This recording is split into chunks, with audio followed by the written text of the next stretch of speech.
ప్రస్తుతం అర్ధరాత్రి లైవ్లో ఒక సంఘటన చోటు చేసుకుంది. పవన్ కళ్యాణ్, తనుజ వీళ్ళిద్దరూ కూర్చున్న సమయంలో పవన్ కళ్యాణ్ తనుజని అంటున్నాడు, తనుజ నీ కోసం నేను సాక్రిఫైస్ చేయడానికి రెడీ అయ్యాను. ముఖ్యంగా మీ సిస్టర్ దగ్గర నుండి వచ్చిన లెటర్ నువ్వు ఎందుకు చదవలేదు? అందులోని మీ సిస్టర్ మ్యారేజ్ ఎప్పుడు ఏంటి అనేది తెలిసి ఉండేది కదా, మరి తీసుకొని చదవాల్సింది కదా అంటూ పవన్ కళ్యాణ్ తనుజని అడిగితే దానికి బదులుగా తనుజ అంటుంది, అరే నేను నా సెల్ఫిష్నెస్ కోసం నేను రిస్క్లో పడేయలేను కదా, సో ఎప్పుడు బిగ్ బాస్ హౌస్లో ఏం జరుగుతుందనేది చాలా కష్టంగా ఉంది. ఎలాగో ఈ వారం ఫ్యామిలీ వీక్ ఉంటుంది కదా, సో అందుకే నేను ఆ వారం కాకపోతే ఈ వారం అన్నట్టు ఉన్నాను.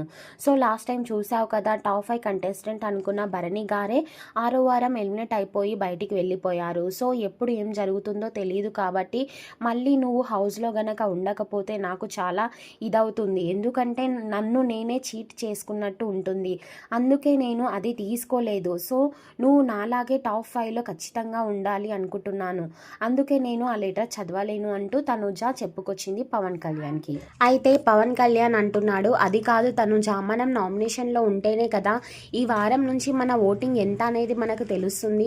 సో అందుకే నేను కూడా ఓకే అన్నాను, కానీ ఏదేమైనప్పటికీ కూడా లెటర్ చదివితే బాగుండేది అంటే, అరే లెటర్ది ఏముందిరా, ఇప్పుడు నువ్వు నా కోసం అంత డిసిషన్ తీసుకొని నువ్వు అలా స్టాండ్ అయి ఉన్నావు. నేను నీకు వచ్చిన దానికి నాకేదో లెటర్ వచ్చి అది నేను చదివేసుకొని నిన్ను నేను రిస్క్లో పడేస్తే అప్పుడు నాకు ఇమ్ముగాడికి తేడా ఏముంది? లేదు కదా. ఇమాన్యుయల్ ఏం చేశాడు? గౌరవ్ని ఒక్క మాట కూడా అడగకుండా తన లవర్ దగ్గర నుంచి ఏదైతే లెటర్ వచ్చిందో వెంటనే చదివేశాడు. అది కాదు కదరా కరెక్ట్. మనం సేఫ్గా ఉండి అవతలని డేంజర్ జోన్లో పడేయడం ఎంతవరకు కరెక్ట్? నా అమ్మ మా నాన్న నాకు ఆ సంస్కారం నేర్పించలేదు అంటూ తనుజ చెప్పుకొచ్చింది. మొత్తానికి పవన్ కళ్యాణ్తో మరి తనుజ మాట్లాడిన మాటలు మీకెలా అనిపించాయి అనేది కామెంట్ చేయండి.